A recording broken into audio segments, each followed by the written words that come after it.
let's stand and begin worship.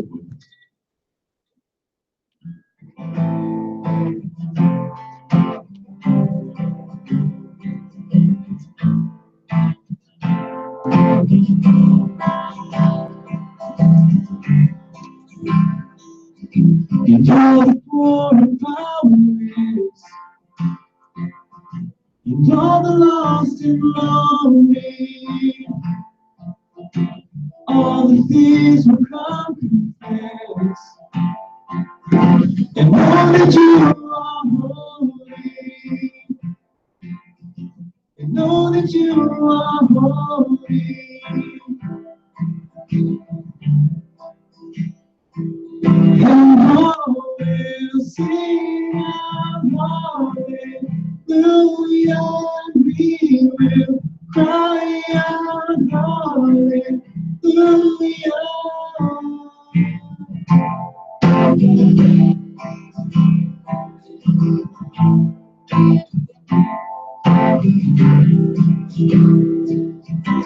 All the hearts who are content, and all who feel unworthy, and all who heard nothing left, will know that you are holy.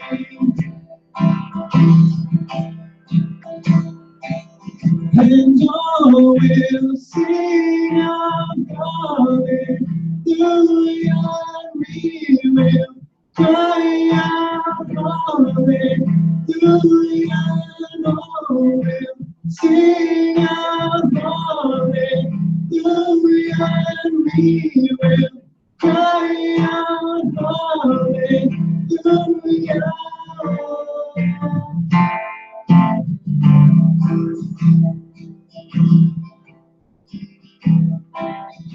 Shout it, go on and scream it from the mountains. Go on and tell it to the masses that He is God.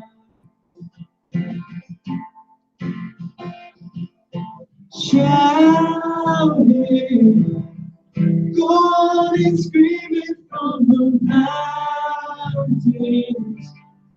Go on and tell it to the masses that He is God. Shout it, go on and scream it from the mountains. Go on and tell it to the masses that He is God. And all will sing out hallelujah, and we will cry out hallelujah, and all will sing out hallelujah, and we will cry out hallelujah.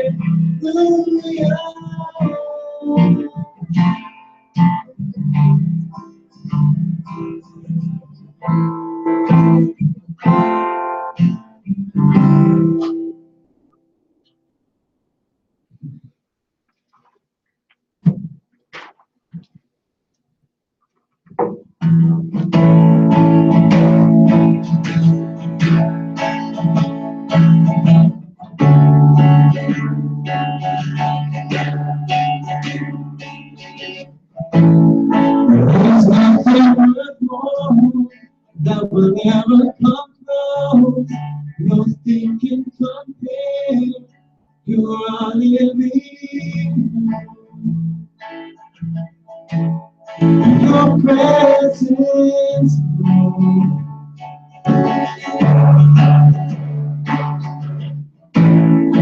I've tasted and seen of the sweetest of loves, when my heart becomes free and my shame is undone. your presence, Lord. Holy Spirit, you are welcome here. Come flood this place and fill the atmosphere. Your glory, God, is what our hearts long for. To be overcome by your presence, Lord. In your presence, Lord.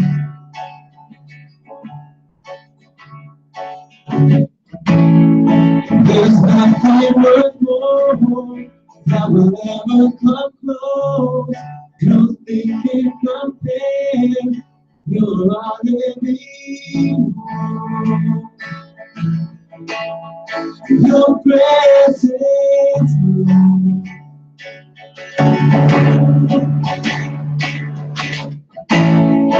I've tasted and seen of the sweetest of loves, where my heart becomes free and my shame is undone.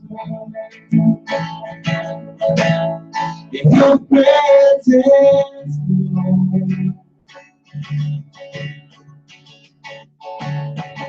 Holy Spirit, you are welcome here.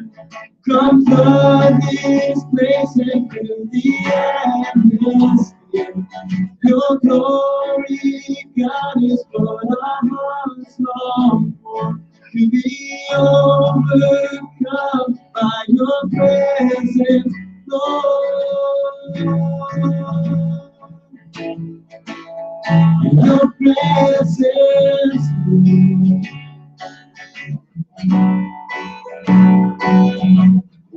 Let us become more aware of your presence.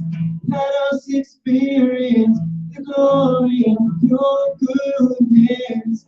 Let us become more aware of your presence. Let us experience the glory of your goodness. Let us become more aware of your presence. Let us experience the glory of your goodness. Let us become more aware of your presence. Let us experience the glory of your goodness. Holy Spirit, you are welcome here. Come flood this place and fill the atmosphere. Your glory, God, is what our hearts long for. To be overcome by your presence, Lord. All right, we got a small group tonight, but why don't you take a moment and say hi to somebody next to you? So I know all of them already.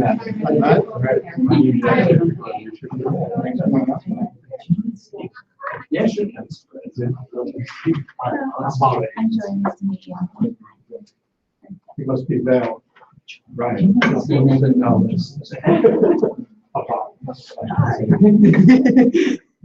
meet you.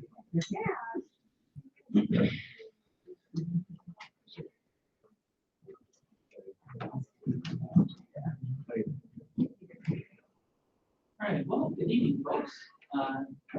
We're going to start off with just a couple announcements, and then we'll do scripture reading as usual, and then obviously tonight's going to be a little bit different because we're going to be having conversation. So, just a reminder, we've actually got quite a bit going on, which for our group isn't always the case. We were supposed to have our activity group this past Tuesday, doing ultimate frisbee. It ended up raining and being in the 40s, and so we decided to push it back a week. So we're going to try again this Tuesday. I don't know what the forecast is for rain or anything, but it's supposed to be in the 60s all week. And so hopefully we'll be able to make it work. Still working on lights. The city is complicated to work with, to say the least. So if we can't do lights, we'll figure out something else cool in order to pull it off. So that's coming up this Tuesday.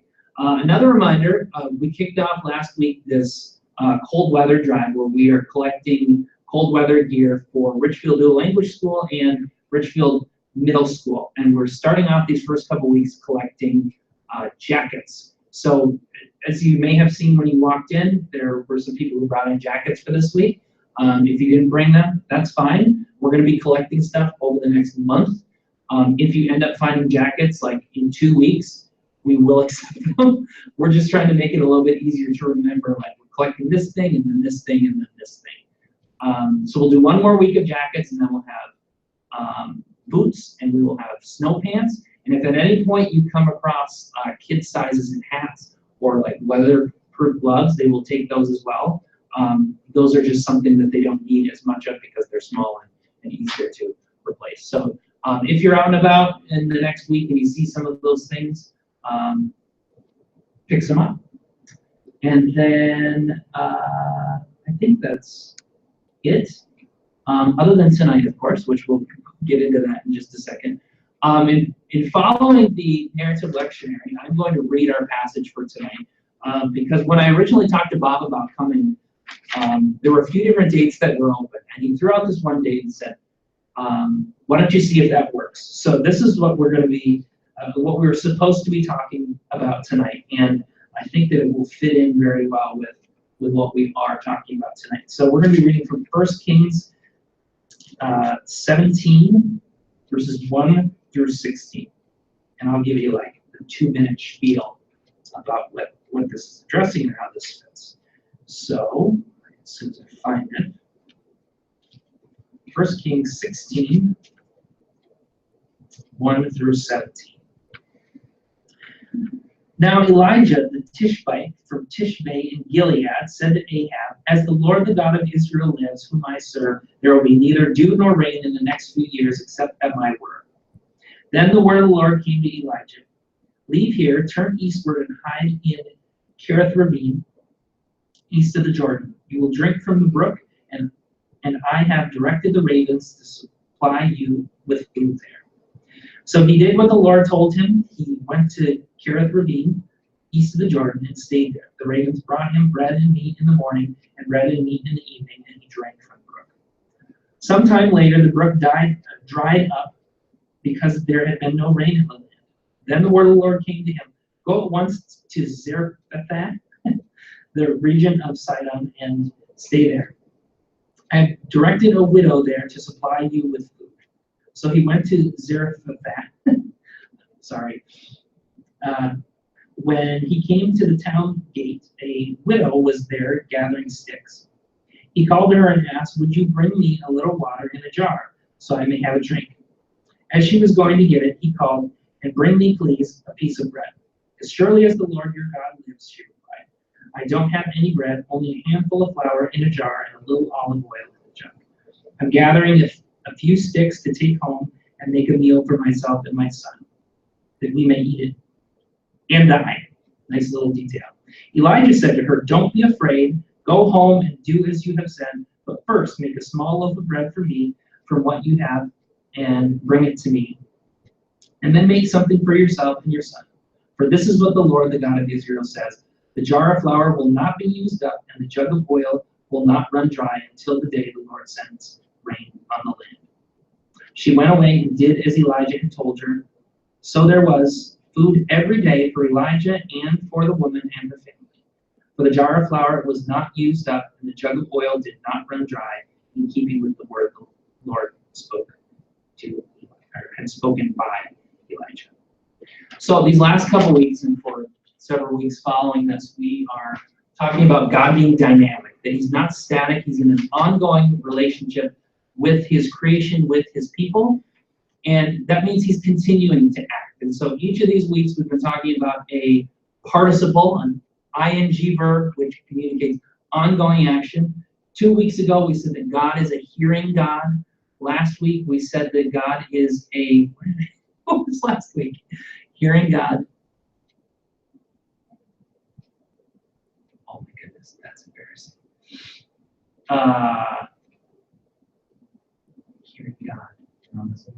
Promising God, that's right. We talked about David and the promise to build his house. That's right. So God is a hearing God. God is a promising God. And this week we're talking about God as a caring God. And each of those things not only has to do with God's activity, but has to do with his people's activity. Just as God is ongoing, is continuing to do these things, his people are expected to continue to do these things as well as his representatives in the world. And so tonight, we're talking about God as a caring God, especially for those who are most vulnerable, who are most in need of substantive things. And so in this passage, we see that not only is Elijah in need of care, but also this widow and her family who find themselves in the midst of drought without a male figure to be able to provide for their family. God is caring for them. And that's a consistent theme that we see throughout Scripture, not just for widows, but for orphans, for people who are marginalized and even displaced. God is actively caring for them and expects his people to do the same thing, which brings us to tonight's conversation. So we're going to be talking tonight about the refugee crisis. And that might be something that you've heard about over the last year or the last several months. It's been used a lot within the political rhetoric, and there's a lot of information, and there's a lot of misinformation that has been going around. And so, who better to bring in than Bob? Bob O'Reilly, you can come on, Bob. Bob's office is literally right there. So Bob is the executive director of Arrive Ministries, formerly World Relief. World Relief. When was that name changed? 2.5 years ago. Okay. So we are part of World Relief in terms of there's 26 offices in the U.S. that are resettling refugees. But we changed our name to Arrive Ministries. Got it. So And what informed that name change? Just well, it's more information than you probably want, but we're the only office of World Relief that's also a separate 501c3. Okay. That's part of a nonprofit organization that's part of Transport Minnesota. And so technically we're not answerable to them, we're answerable to our own board of directors. And things like that. So. hey, this is a congregational church. All right, so I have a list of questions that we're going to use at least as springboards to kind of guide our conversation. These are the questions ahead of time. But then if you have any questions, this is small enough group, like if you have questions throughout. I'm going to move this. Then you can see. That's why I had a couple people move over here as well. This is a small enough group where if you have questions throughout where you're led to ask something, just go ahead and raise your hand or whatever and ask. Otherwise, we did schedule a little bit of time at the end for you to be able to do that as well. All right? Okay, so first question. I'm the only one who's met you before today, and our exchanges have been minimal at best. So introduce us to you a little bit. Tell us about who Bob is, what you do, and then what specifically got you into this whole thing. Sure. Well, thanks. Well, first of all, I'm married and for 40 years actually. So and that has not been like wandering in the wilderness. That's been a delight. My wife and I have 5 kids. We kind of jokingly say our white kids were born in Africa. Our biological kids and our black kids were born here in the Twin Cities. We've adopted them when we came back from Africa. We spent 24 years teaching and working in Nairobi, Kenya. I was teaching at a Christian university, and then we came back here and was a missions pastor at a church in Roseville. And in the last 5 years, I've been the executive director of Arrive Ministries, which primarily is working with refugees and immigrants. And the way I got involved here was I was actually on the board of the organization because the church where I was missions pastor was very involved in the refugee crisis. And we had, as a church, adopted 8 or 9 different refugee families and helped them as they came to the United States. And so the rest is history. Is some things changed in leadership here. Somebody said, "Hey, Bob, how about you?" And I said, No, I'm happy where I am, but God has made me even more happy in what I'm doing today. So, got it. Yeah. So tell us a little bit about, like I said before, refugee refugee crisis has been thrown out, especially in the last year, in these last several months. There's lots of information and misinformation. People might talk about it, potentially even candidates, without actually knowing what it is or what informs it. And so, from your perspective, how would you define the refugee crisis? What is it? How did it occur? Sure. And take it where you will. Well, the refugee crisis isn't something new. There's always been in the history of the world refugees. Jesus was a refugee fleeing to Egypt because Herod was about to kill all the babies. And we've seen massive movements of people throughout history. The biggest time of refugees is right now, but before that was right after World War II with displaced people in Europe. Actually, World Relief, the organization we work with, was called War Relief in the beginning, and now is involved in other humanitarian crises that relate to refugees and the movement of people. So how did it happen? Well, it depends where you're talking about. In Colombia, it was because of gangs of people who were in the drug trade and forced people into trying to get youth to join cartels and things like that, and people fled because they didn't want their kids terrorized like that. And other places in the world, it's because of tribal tension. So like in places like the Democratic Republic of Congo, you've had about 6 million people killed through ethnic clashes between Tutsi and Hutu, and this is Burundi and Rwanda and the Congo. And right now there's about 2.5 million people who have fled that region and are living in places like Uganda, Tanzania, and Malawi. And some of those Congolese are coming here. We had a Congolese family arrive last week. The father is a pastor, had been a pastor in the refugee camp, and now they've been able to come. So today there are 21.5 million refugees in the world. And on top of that, another 40-some million internally displaced people. And what makes the difference, and maybe this is a longer answer than you want, Jeremy, perfect. but what makes the difference between a refugee and others is that a refugee is somebody who has fled outside the border of their country. But they have fled because of political, economic, or religious reasons. So somebody who maybe has left Mexico to come to the United States to get a better job or a better life is not a refugee because they could go back. So nobody's threatening to kill them. Or, for example, we had just last night at our house, we had 7 refugees. We brought them over for dinner. We've become friends with them over the years, and they had fled from Sri Lanka to Malaysia because they had watched members of their family killed in front of their eyes, and they got to a point where they just said, we cannot stay here, safety for our own. And I'll come back to it because I want to tell you about that family. It's a rather remarkable story. So anyway, a refugee has fled across the national boundary. Most of the refugees are in developing countries. So like, for example, right now, Lebanon has 4 million people. 1 million are refugees. So 1 out of every 4. You take a country like Jordan, a fairly poor country by Western standards.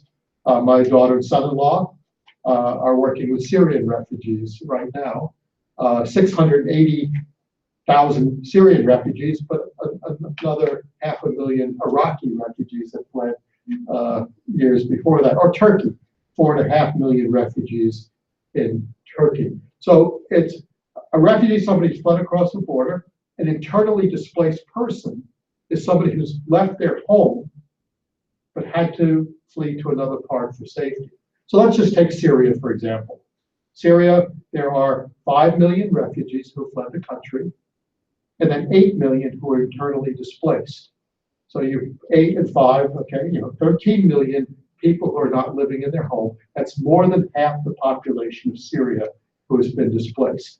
So another way of looking at that is take everyone who lives in Minnesota and everyone who lives in Wisconsin and say, you gotta leave your home.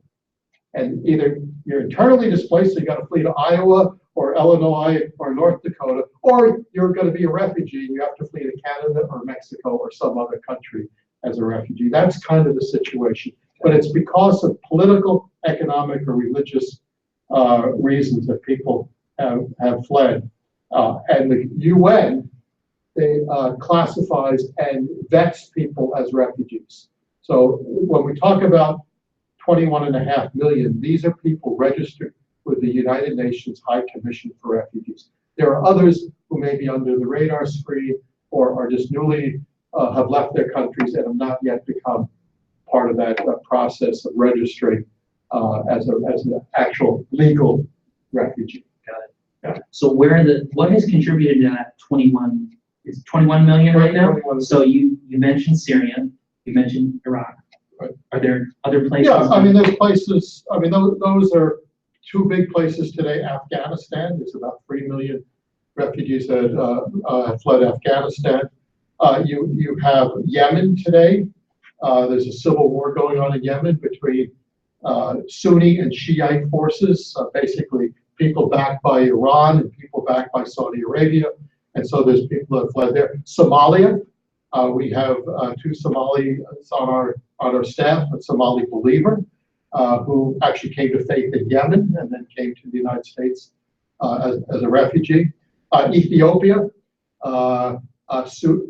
Sudan, Central African Republic, but then you have places like Colombia, you have places like we've resettled Cuban refugees here.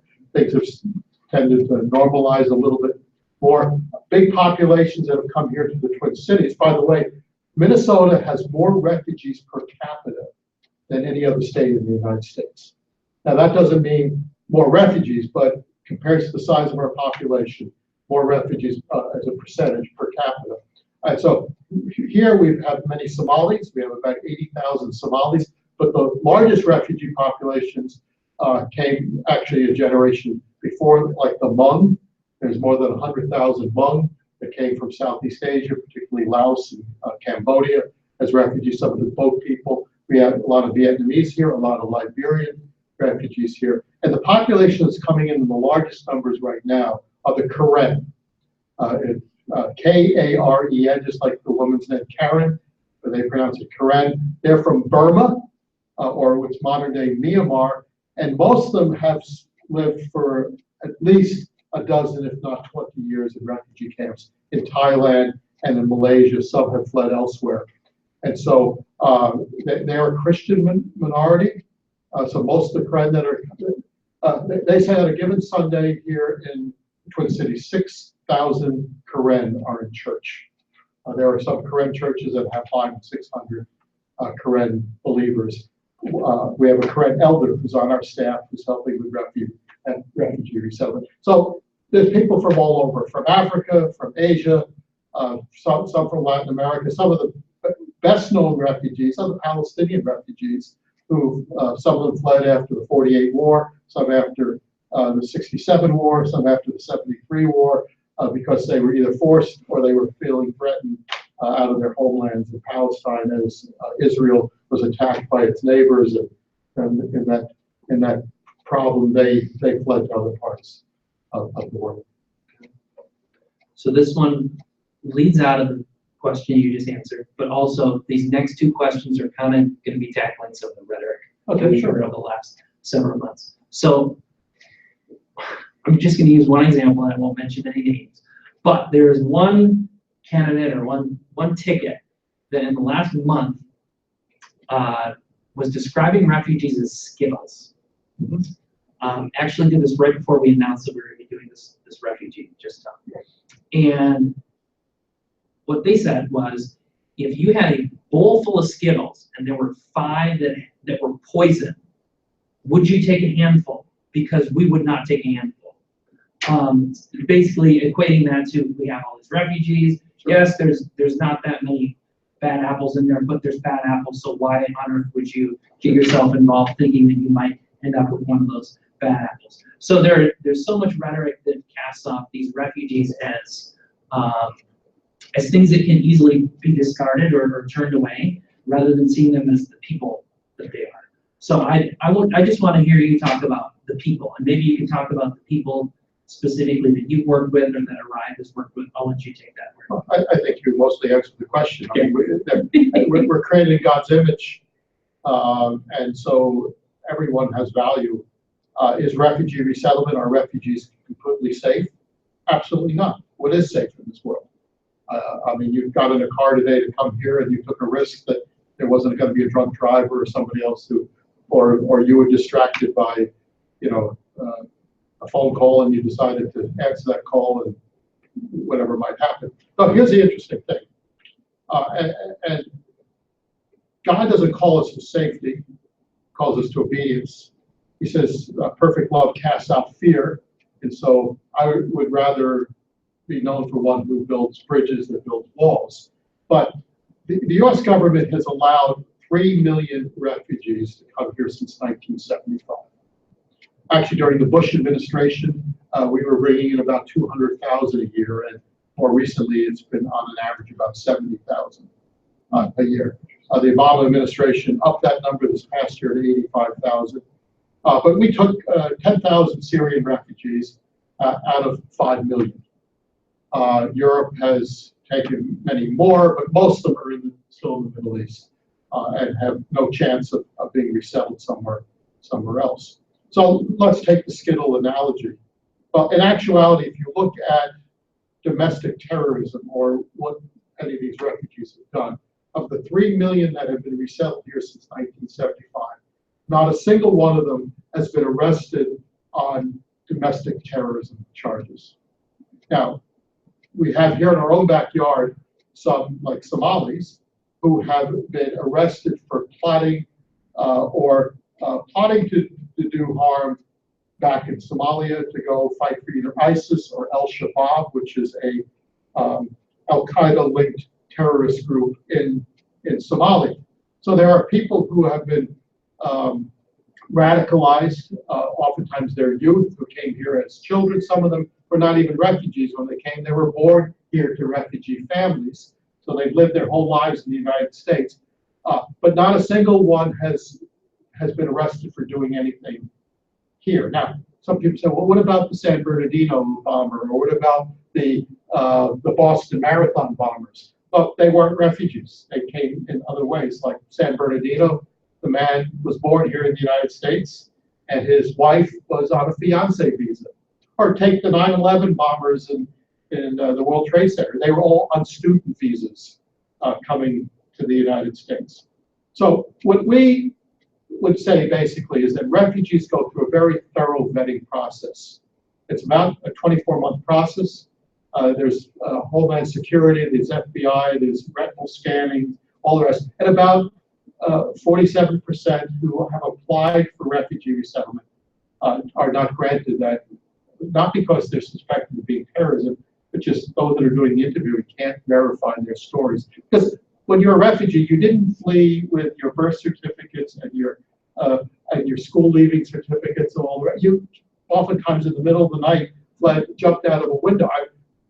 I know a Somali woman here that we resettled, who she jumped out of a window in the middle of the night of her home in Mogadishu, and with her cousin finally made it to safety after walking across the whole country of Sudan, and then was trafficked across the Sahara to Libya, and then in the process got onto a boat to go to Malta, but they didn't have enough money for both she and her cousin to make it. So the cousin said, I want you to go.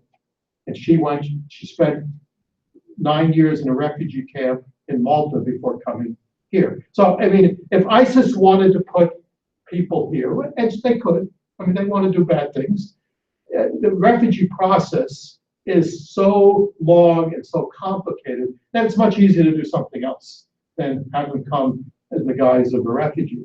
But I think what's most significant is that there are people who might be here as refugees or immigrants who, with some of the rhetoric that we're hearing, say, well, if I'm elected or if this happens, we're going to round up all the Muslims and ship them back home. Well, could you imagine if you were a 15-year-old Muslim boy living here in Minneapolis or Chicago, and you're hearing people in the country say, well, you know, if they're elected, they're going they hate you, we're going to send you back.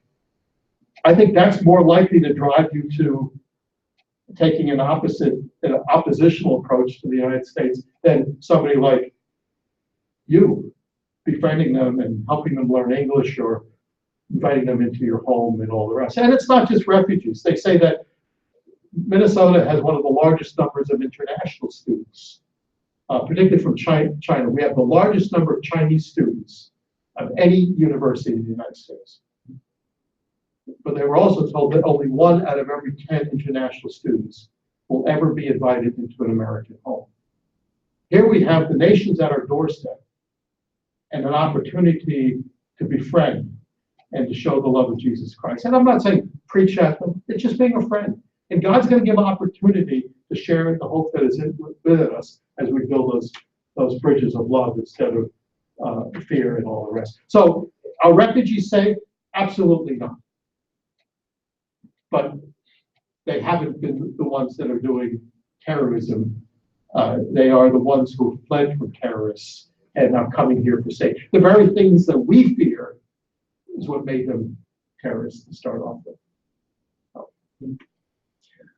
What's something that, as you know refugees, have worked with them, that often gets overlooked in the coverage or the discussion about either refugees or the refugee crisis? Well, I mean, there's a lot of things, but I think we either talk about them as numbers, 20 million, 21 million, or whatever it might be, or we talk about them from an ideological standpoint, that they're Muslims or they're Hindus, or I mean, I've had many people say, "Oh yes, we should have refugees, but it should only be Christians that we allow come." And I think we're commanded to love all people, and interestingly enough, the United States has actually brought in more Christian refugees than from any other. 46% of the refugees that came into the United States last year were Christians. We resettled just recently an Iranian Christian family that had fled to Turkey. We've resettled a Somali Christian family. We've resettled lots of Christian families that have come because would cause them to be refugees as they were fleeing because of persecution and all the rest. But I think the thing that's most overlooked is that these are real people. And so I remember not too long ago, one of our goals as an organization is to match every refugee that comes with a church group, a small group or a group of people from a church that are going to welcome them. Literally welcome them at the airport. We help them get housing, and we work with Bridging and some other organizations. We just got word that Slumberland is giving us another 200 beds at Christmas time. So we have some strategic partners who, every refugee needs a toothbrush and every refugee needs a bed. And they don't come with those things. They don't come with money in their pocket. If they did, they wouldn't be refugees. They would have had other opportunities. So we really count on church groups and volunteers to come alongside them. And that would be a great thing for a community church here to get involved in. Maybe as a church, just to say, hey, we can help one family. And so we recently had a refugee come. It was a church in Egan that met them at the airport. And wouldn't you know it, their flight was delayed, which seems to always be the case. 2 hours delayed, but there were 18 people from the church with this big banner, "Welcome to the United States," and had the names of all the family members on the banner. Well, as the family came, they actually were Somalis. They had fled from Somalia to Uganda and then fled to South Africa and then lived in Cape Town. And the father was on crutches because he still had a bullet in his leg and a problem, orthopedic problem, that had not been rectified, and he had been shot 8 years previously. So he's coming down back into the baggage claim area. You've all done that, the sliding doors that open up and you come down, and there's the baggage claim area. And there was this church group welcoming this family. And the wife said to our case manager, "What dignitary came off this plane?" Because there was this welcoming part, They said, "There's no dignitary, they're here to welcome you." And she said, literally with tears in her eyes, "We've never been welcomed anywhere in our lives." I mean, they've been refugees. They were kicked out. They fled for their lives out of Somalia. They weren't welcome in Uganda. They finally found some safe haven in South Africa, but even that was not, refugees can't work in the countries that they fled to. They're dependent on handouts and UN, and oftentimes they're in camps that are not much different than a prison. They're not allowed out of those areas. And so when the Church of Jesus Christ welcomes, that's the gospel. The gospel, yes, is good news. The gospel is word and in deed, but we like to talk about building bridges that are strong enough to bear the weight of the gospel. And so this Somali family saw the gospel because this was the Church of Jesus Christ welcoming them. So I think we miss the stories. Or let me go back, if you don't mind, to that family that was with us last night. They live right on Nicollet, and just north of 46th Street. There's some apartments there, and they've been here for a year. The husband works right at Target. He starts work at 9 o'clock at night and works the night shift stocking shelves. He's been there for the job, and we can get jobs for every refugee because they're hard workers, and there are plenty of jobs, particularly at the low end of the pay scale. But he's been faithful. He's now told me, he was happy to tell me, I'm making $14.87 an hour, and now I have benefits. And he says, we're hoping in the spring to buy a house because his wife is working at the Hyatt Hotel, changing beds and cleaning rooms, and they're saving their money, and they're going to be successful because they know how to work, but anyway, let me tell you their story. We had them a year ago when they first came. We took them out to pick apples, just a little bit more than a year ago. We went out to Waconia to an apple orchard there. They'd never seen apples growing. They had never been out in any place outside of the Twin Cities. They had actually fled from Sri Lanka to Kuala Lumpur. In Malaysia, they lived in a high-rise apartment, and it was illegal for them to work, but he says, I got a job. I would take a little push lawnmower on the back of my bicycle, and I would cut grass for people in the government. So it was not legal for me to work, but I was doing gardening work.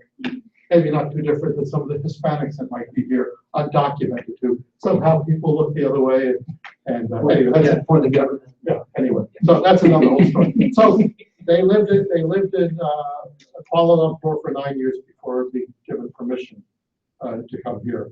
Anyway, so we're driving out to Waconia, and the father said, "When do we have to show our IDs?" Excuse me. He says, well, aren't there going to be police checks and army checks that we have to go through? Because we were driving out of the city. And that was his life of, as a refugee or always having to prove who you were, that you were legal, you weren't. I said, no, unless, the speed armor goes over 55, we're probably okay on Highway 7 going out to Waconia and that area. And so we picked apples. And then afterwards, what does everyone like to do on a nice warm early October or late September day? I can't remember what it was. We went to Dairy Queen and we had ice cream.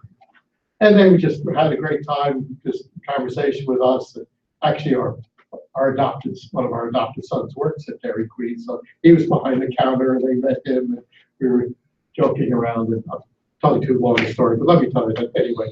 So we enjoyed ice cream, and then we came back to our house and sat on our deck and we grilled some meat and then just had a nice conversation. Well, then the father told me the story. Let me tell you what it was like to be a refugee. And he was accused of being part of their Tamil from northern Sri Lanka, a minority group, and he was accused of being a part of a group that was anti-government. He says, I was picked up and put into military confinement, not into prison, not given a trial. He says, and every day for 2 years, I was beaten. I was accused of doing things I hadn't done. but I was beaten. And then finally, they said, well, if you sign this confession, we'll stop beating him. And I refused. And they beat him, and the next day they'd say the same thing. So finally I said, okay, I'll sign. I said, I didn't want to be beaten anymore. And he signed the confession in a language he couldn't read. He doesn't know what the charges were that he was being charged with, and he signed it. He was eventually released, and his case went to trial and was thrown out for lack of evidence, even though it was a signed confession.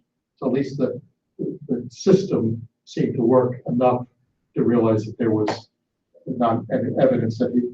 But in the meantime, the people who had been accusing him and the government forces came and burned down his house and killed his mother.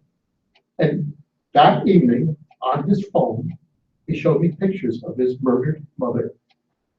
And then he showed pictures of other family members and other people from his village in the ditch, killed, about 35 bodies.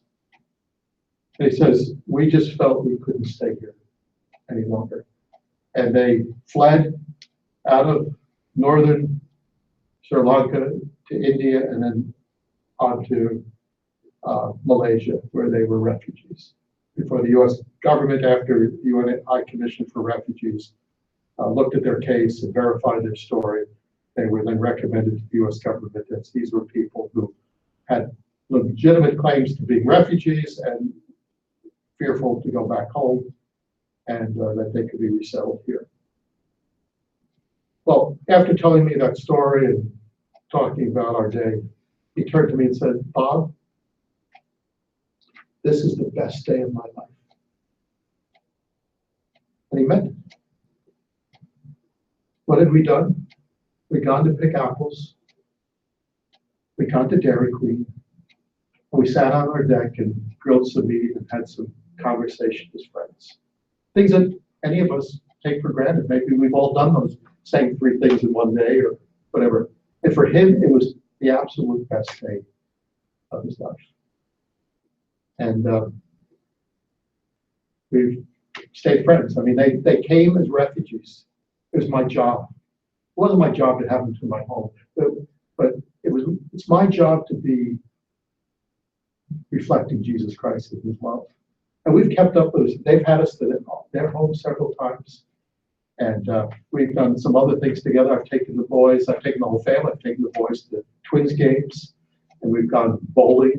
And they're just a fun family to be with. I mean, they're just like you and me with hopes and dreams.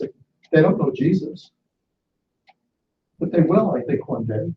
And not that we're forced it down their throat, but last night we prayed around the table and we talked about things of God, and they know who we are. And they just love this country. And they're, as I said, looking to buy a house. They already bought a car. And they're going to be successful, and they're going to be great U.S. citizens because they know what freedom's like here and what they come from.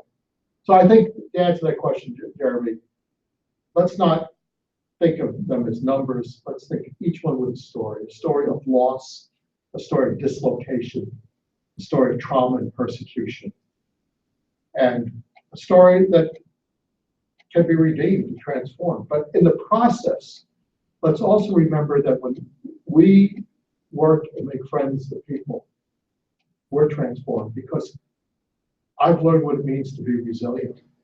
I learned what it means to not give up hope. Because if refugees weren't resilient, they'd already be dead. These are quality people who've gone through an awful lot. And if I had probably gone through something as much as they've gone through, I probably would have given up a long time ago. So I think it's good for us to hear these stories and to experience it, because then it talks something about God's faithfulness and what God wants us to know about the world. We can be so insulated and isolated that these stories help us stay human and not just stay on autopilot. So anyway, that was a long answer, wasn't it? No, this is what we have to hear. You're supposed to be talking. Hopefully we hear more from you than from me. Okay, so I'm gonna combine like these last 4 questions. It's fantastic. You're answering most of them already. So as people in this room who are U.S. citizens, because we just happen to be born here, but more importantly, as those who are citizens primarily of another kingdom, as followers of Jesus, followers of a caring God, called as well to be caring. One of the things that we as individuals, or as this tiny little church, or as a larger church of Jesus Christ, what are the things that we can be doing to be caring for these people among us? So maybe very practically, what you and Arrive help individuals or churches to do, and then maybe more broadly, what can be done. Oh, great. That's a great question. Well, let's, since we are people of the book, we following what Scripture tells us.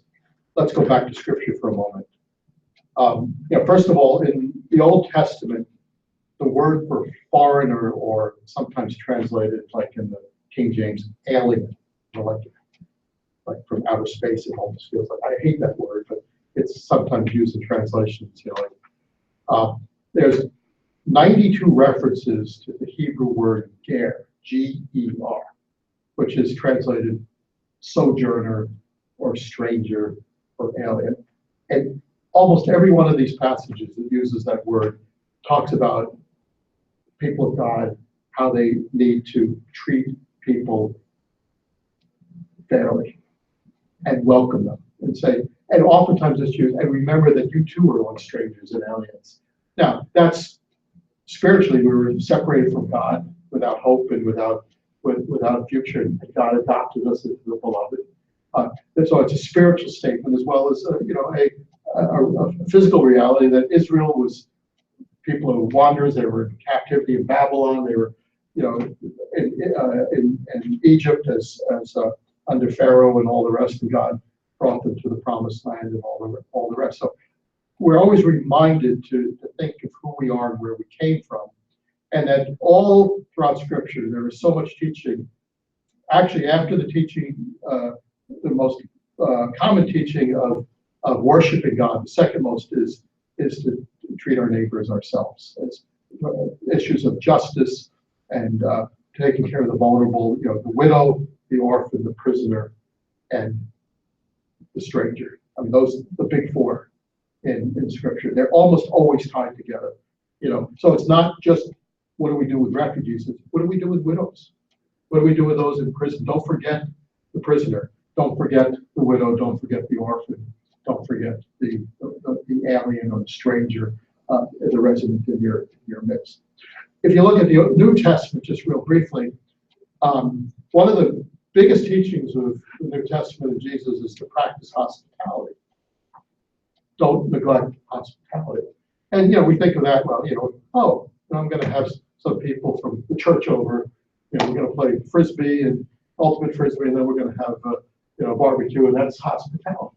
Well, actually, the Greek word for hospitality is made up of two other Greek words, and it's phileo, which what's that word mean? Phileo, love. Okay, Philadelphia, the city of brotherly. Phileo and xenia, from the same where we get the word xenophobic.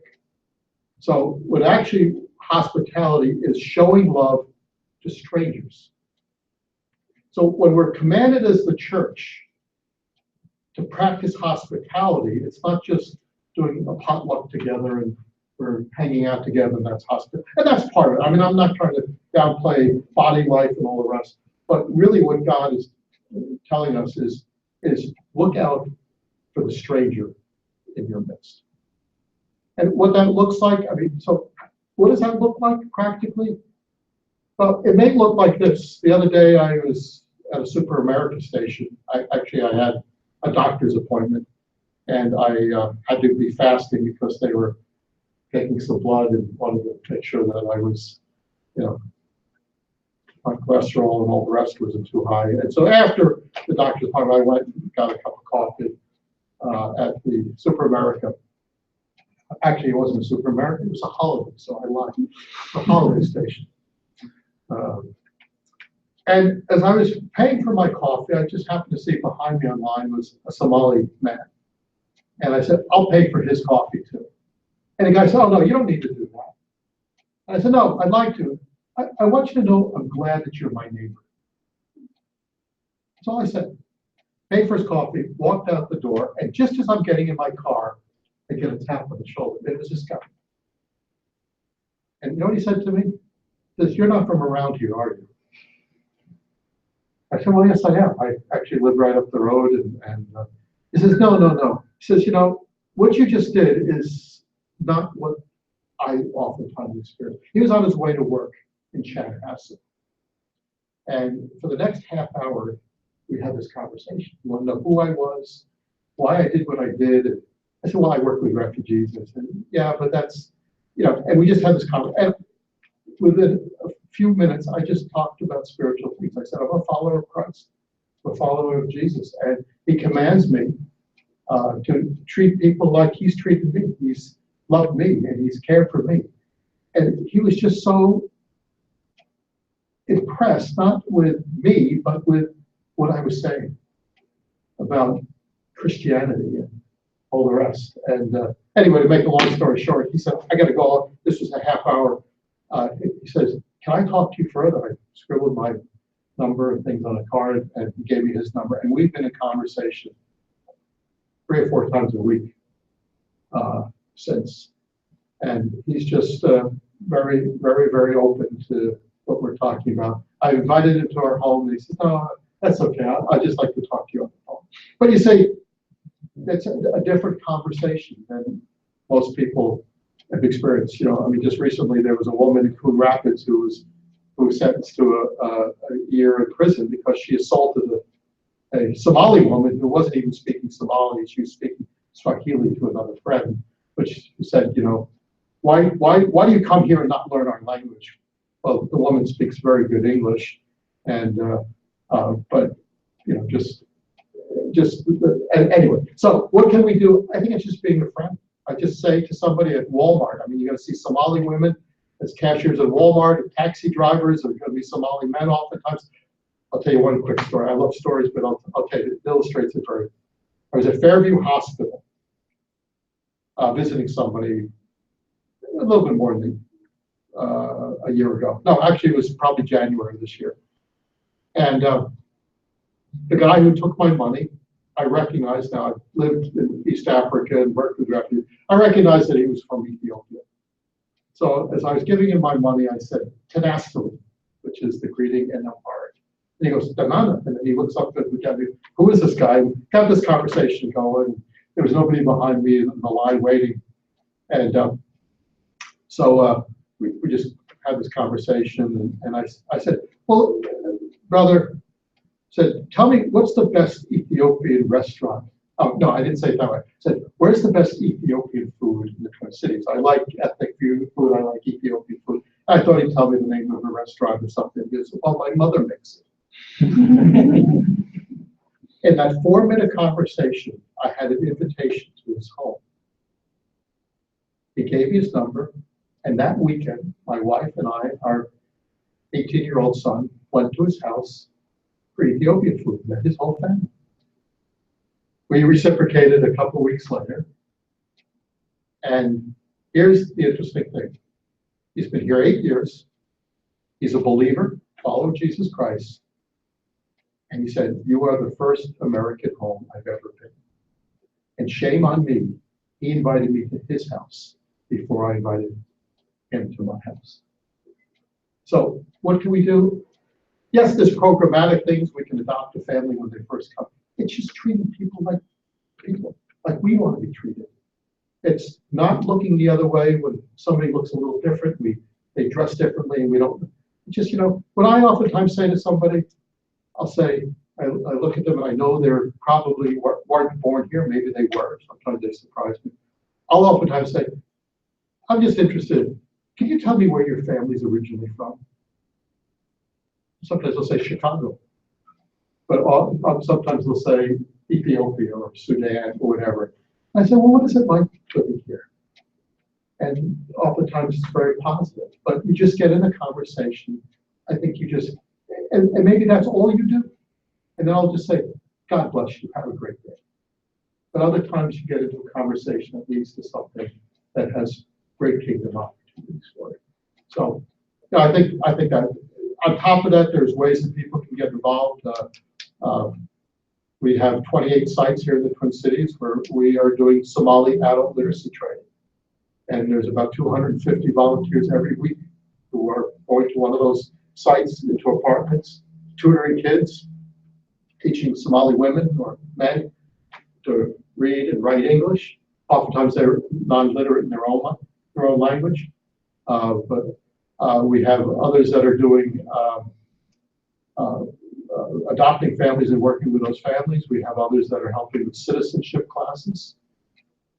Right in this room, we hold a citizenship class a couple of times a year where after a refugee's been here for 5 years, 1 year they can get a green card. After 5 years, they can become U.S. citizens. They have to pass a test that some of us couldn't pass without studying. And so it's helping them understand our system of government. And some of the questions on the test are, name at least 3 Native American tribal groups. Okay? If the president and vice president both are unable to continue in office, who would be then the next to fill in as the president? Name 2 chief justices of the Supreme Court. Okay, there's different questions like that, and they need to, it's not just to be able to answer these 100 questions, it's to understand the system of government so that they can become part of that. So there's a civics class, there's different ways you can get involved. Building these friendships, and I'll tell you one more story. Is that right? Yeah, that's right. fine. All right. Yeah. What time were we supposed to do? 6, it's fine. Okay. I'll tell you One more. we had a family, an Iraqi family, lived with us for about 3 weeks. When they first came, we couldn't find housing for them, and you're not going to throw them out on the street, and it's expensive to put them in a hotel. And most of our kids are out of the home. We have 3 married children, and they're no longer living at home. And so we said yes to that we would take this family. The husband spoke very good English because he actually helped the U.S. military in Iraq. His wife didn't speak any English, and there were 4 kids, 5 years of age and younger. So it was a little bit of a, it wasn't just smooth sailing. There was a lot of things happening around the house and all, but they came to live with us. The very first question they asked after they came to live with us was, how do we get the rest of our family here? Because this was just at the time that ISIS was taking over Mosul. And Mosul is the ancient city of Nineveh. So right now, the fight for Mosul, US-backed and the Kurdish troops are trying to kick ISIS out. This man was born in Mosul.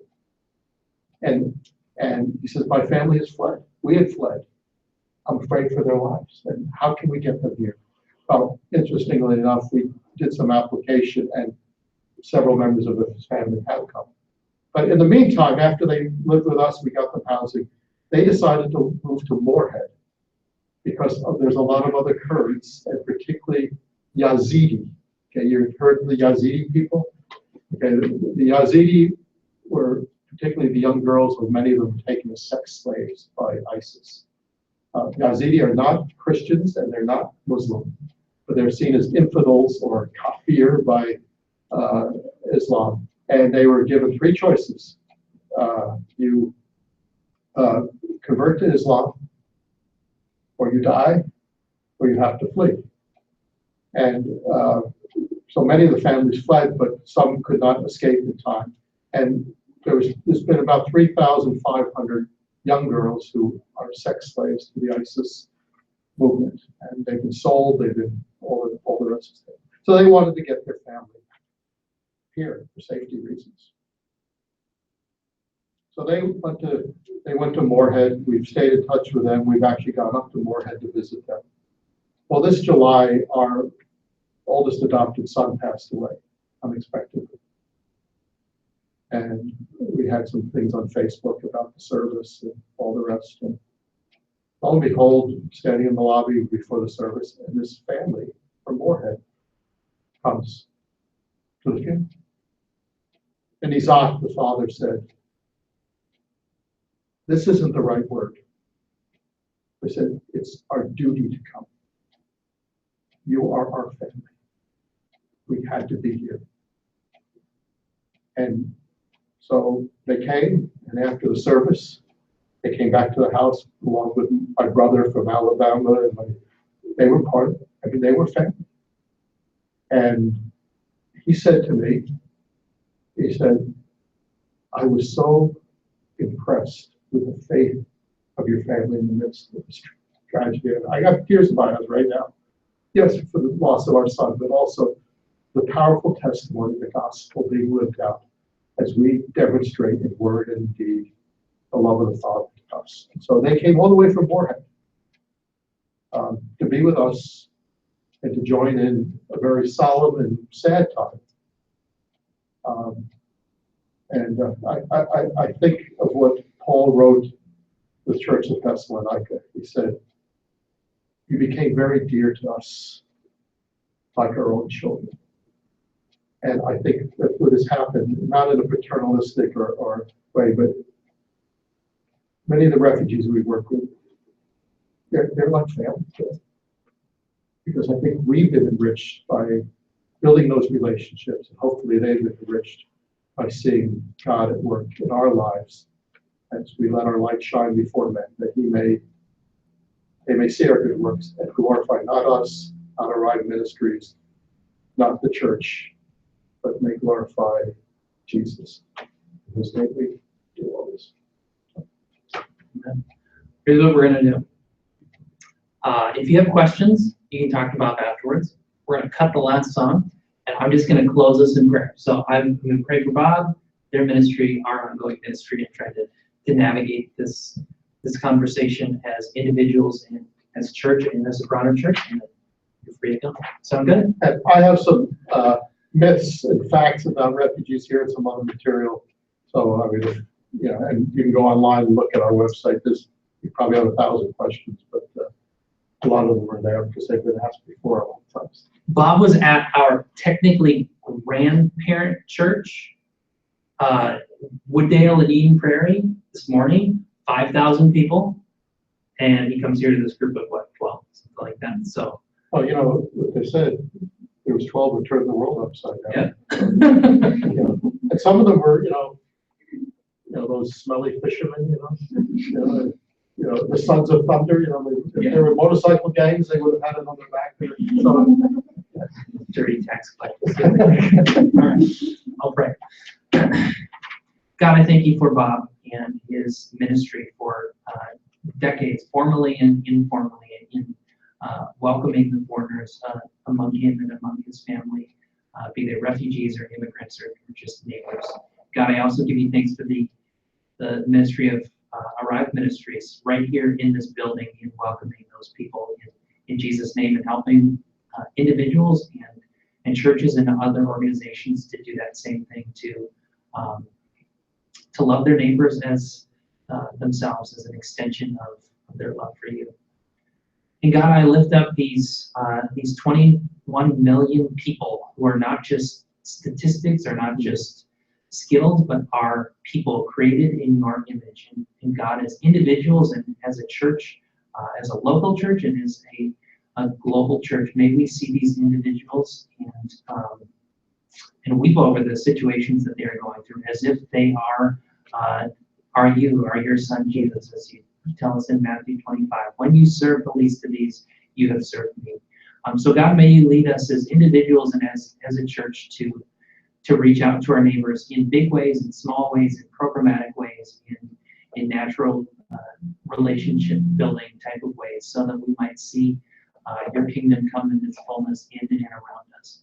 God, we love you. We thank you for the opportunity to show our love to you in loving others. We ask all this in your son Jesus' name. Amen. All right. Thank you, Bob. Thank you. I'll give you.